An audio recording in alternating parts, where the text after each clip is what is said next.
Hello class 11, how are you all? So welcome to the next series of the circular motion. In the last part, we did some introduction on the circular motion. We also derived some important relation that were between the velocity and the angular velocity, acceleration and the angular acceleration. Okay, and in this part, now we will understand what is the uniform circular motion.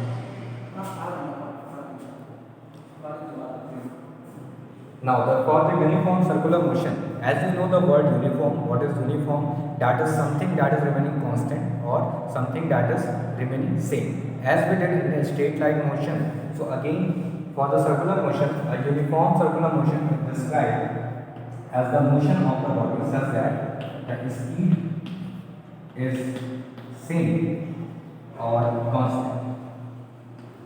Okay, so if a body is moving on a circular track such that its speed remaining the same or constant, that will be known as a uniform circular motion. Okay. Now what will happen with the velocity?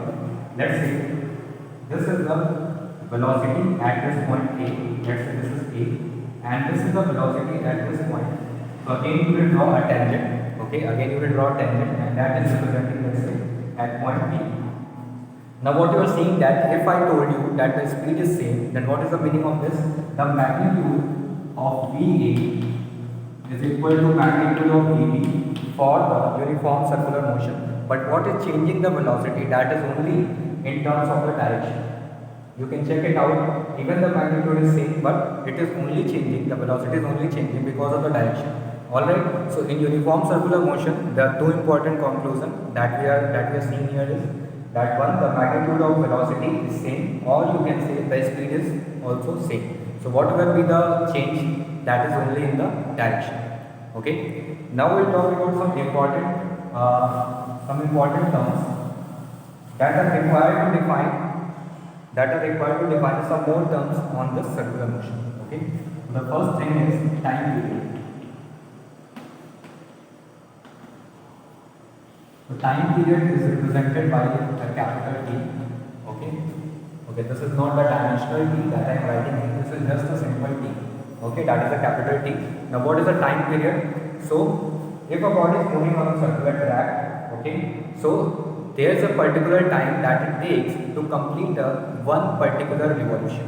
Okay, listen once again, that what is the time taken by the body on a circular motion to complete one revolution is known as what? That is a time period. Okay, that is a time period.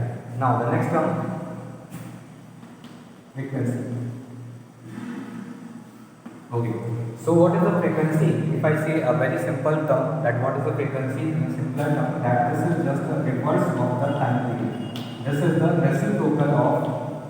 reciprocal of the time period. Alright. So and we represent the frequency either with a small f, or there is a Greek letter that is known as the mu. Okay, that is a mu. So either you can use f, you can also use a mu. Okay, and what is that frequency? That is the reverse of the, or you can say reciprocal of the time period. Okay, so now understand the meaning. What is the meaning of frequency?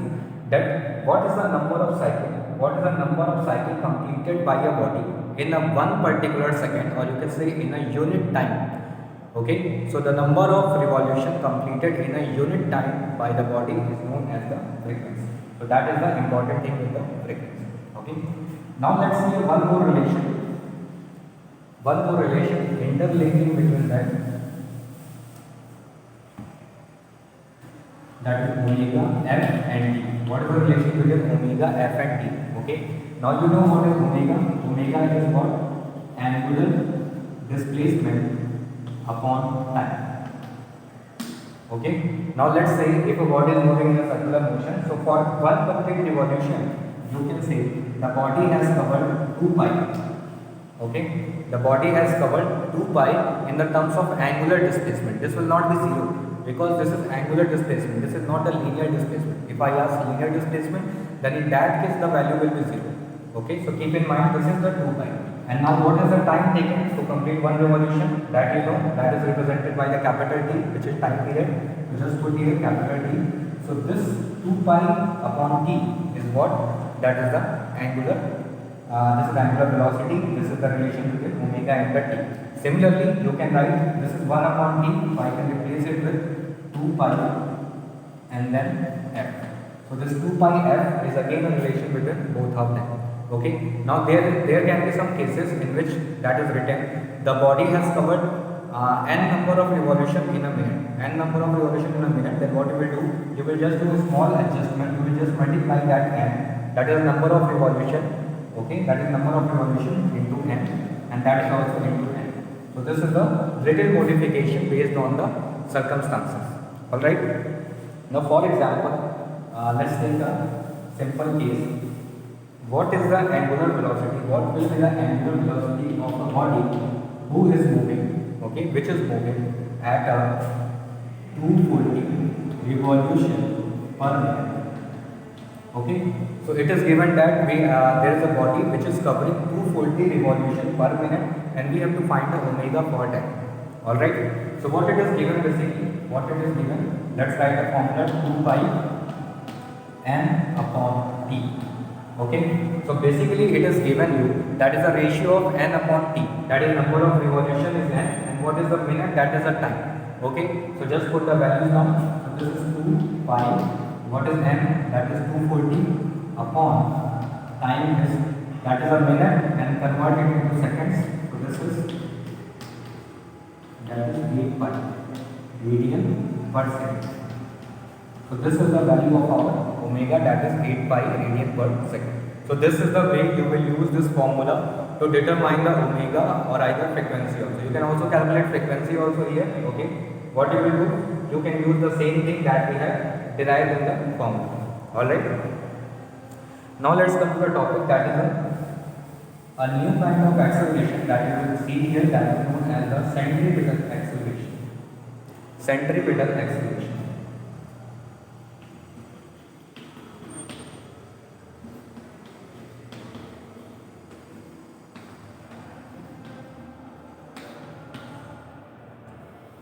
Okay. Now before this you have heard about the acceleration, you know the basic idea, but here we will talk about centripetal acceleration. So what is the centripetal means? An acceleration that is directed radially inward toward the center is known as the centripetal acceleration. Okay, and this is the acceleration which is responsible for the change in direction of the body. Okay, now if I say how you can feel it, so let me take an example. Let's say you are standing at a certain point, okay, and you are not changing your position, you are fixed, and you have tied a ball, and you are rotating in a circular motion, that is in the horizontal plane. You can imagine now. Okay, so this is the rotation of a ball that you are doing by tying a thread on a ball. Okay, now what you will see that if you try to lose your hand, it will feel like that the ball is taking your hand outside that radius. Okay, so what you require to hold this thread, so that there is a proper circular motion. Okay, there is a proper circular motion of the ball. Okay, so what you will feel that there is something that is pulling you, and that same thing you are trying to hold it with a particular force. Okay, so the same force is converted by dividing the mass, and that value is known as the centripetal acceleration. Okay, and what was the direction of that? The direction of this acceleration is radially inward. You can see it is radially inward toward the center along this center axis. Okay, so this is the direction of the centripetal acceleration that we are talking about. Okay, now what is the role of this acceleration? Okay, let me explain you what is the role of this. The role of this, that if you just lose it out, as I told you, if you lose it out, what will happen? The ball will either go outside or it will just slack down. It cannot have a circular motion if you have just loose or you have not applied any kind of a center based force. Okay, so this is the acceleration which is required for changing the direction of the body, not in the value of the velocity.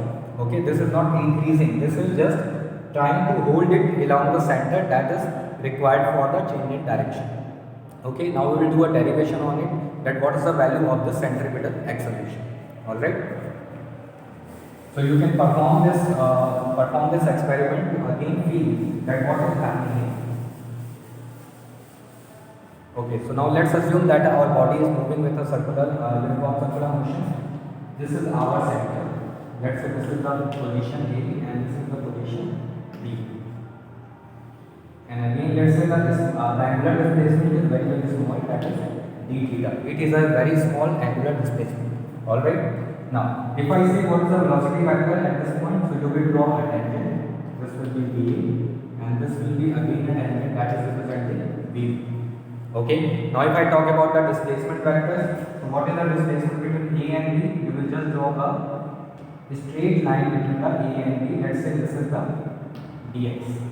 This is the dx. Okay. Now you know the formula of arc and the radius, how to relate them between them. That is r and r. So what we can write, d theta is equal to arc upon radius. Okay. So what is the arc? Arc AB upon radius is r.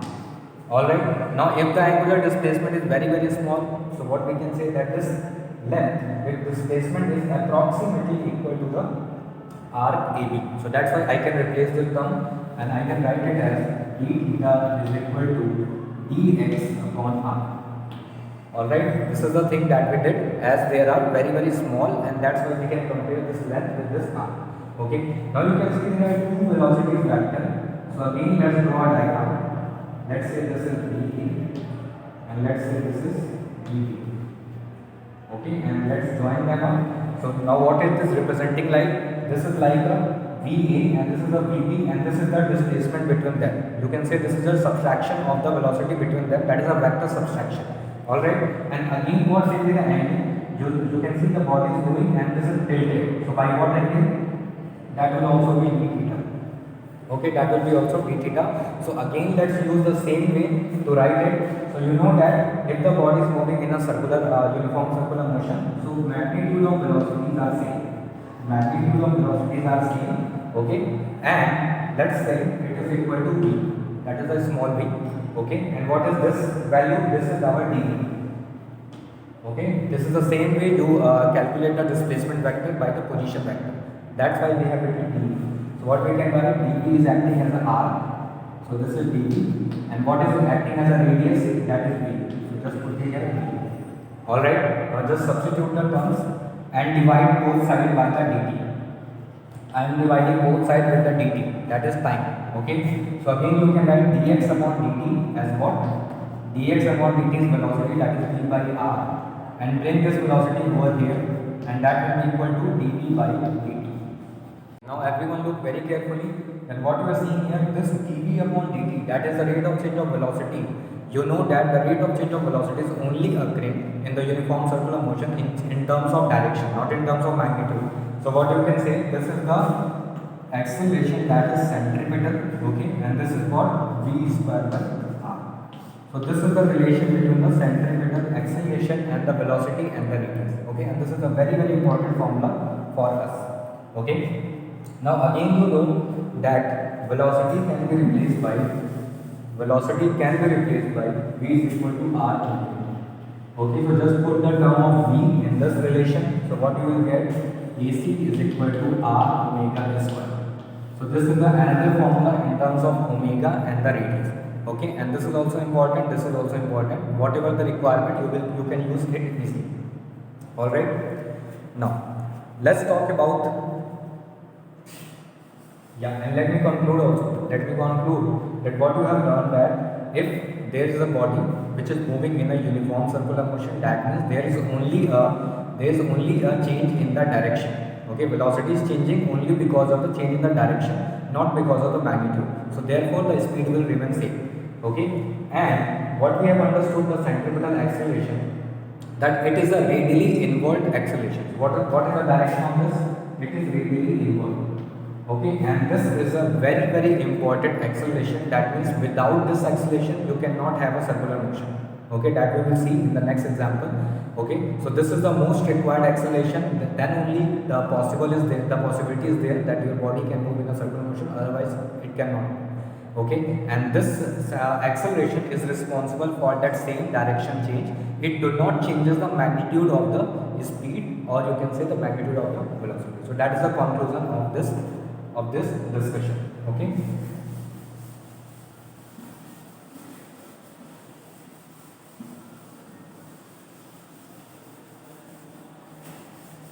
Okay, now let's talk about the other acceleration, that is known as the tangential acceleration. So there are two acceleration, one we discussed and the other is tangential. Okay, now from the word you can understand that the acceleration that is acting along the tangent of the curve is known as the tangential acceleration. Okay, so let's again draw an example. Let's say this is O, what is A and at B. Okay, so what is happening here? You can see there is one acceleration that is acting, that is AC.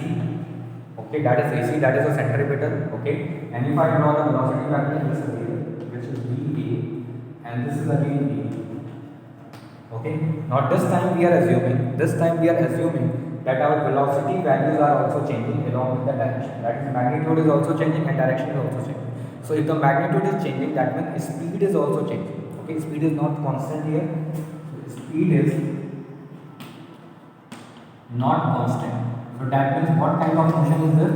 Non-uniform circular motion. Okay, so this is the example of non-uniform circular motion because speed is also changing from the A to B. Okay, so again what you can say that there must be an acceleration, that was changing the velocity. Okay, so what is the direction of that? That will also be along the tangent, and this is represented by the AT. Okay, this is AT. So what is that AT? That AT is the same value that we did the relation between the omega and the acceleration. If you remember the formula, then this A was equal to alpha into R. Okay, that was A into alpha into R. Okay, and this now A is known as the AT. So that time we haven't given it the name of the acceleration. Okay, but now you can understand what is that tangential acceleration because it is changing the angular velocity in terms of alpha also. Okay, and this is acting along a tangent, that's why we say it as a tangential acceleration, and this is responsible for the change in the magnitude of velocity. Okay, and who is responsible for change in direction? Then you will say AC, that is the centripetal acceleration which is responsible for change in the direction. Okay, now what you can say, like any point, if I draw at any point, at here also if I draw, this is AC and this is AT. So you can see always there is a 90 degree. There is always a 90 degree since it is tangent. So there must be a resultant. Acceleration that is acting within the both. Because there are two vectors, they are acting as a perpendicular. So what you can write as AR, that is the resultant acceleration, will be given by that is AT square plus AC square.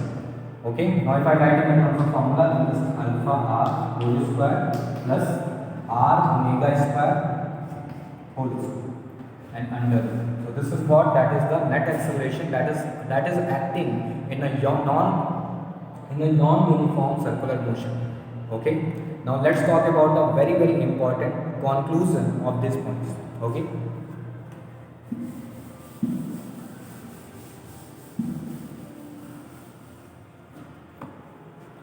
Okay, so there are two important things that we discussed regarding the uniform and non-uniform. Okay, so there are two kinds of motion that is possible in a circular motion. That is, one is the uniform and the other is the non-uniform. Okay, and we also discussed the two different acceleration that is a requirement in a circular motion. Okay, now we'll see what is the preferences in both. So the first thing is that you understood. The first point is the speed is same. Speed is constant in the uniform circular motion, but in case of this, the speed is changing. Okay. Now the second point is velocity is changing. Magnitude is same, but velocity is changing only in direction. Velocity is changing only in the direction. And what is here? Velocity is changing in magnitude and also in direction. Okay, so velocity is also changing in both of the terms, that is magnitude and this. Okay, now if we talk about the acceleration in uniform circular motion, then there is only AC.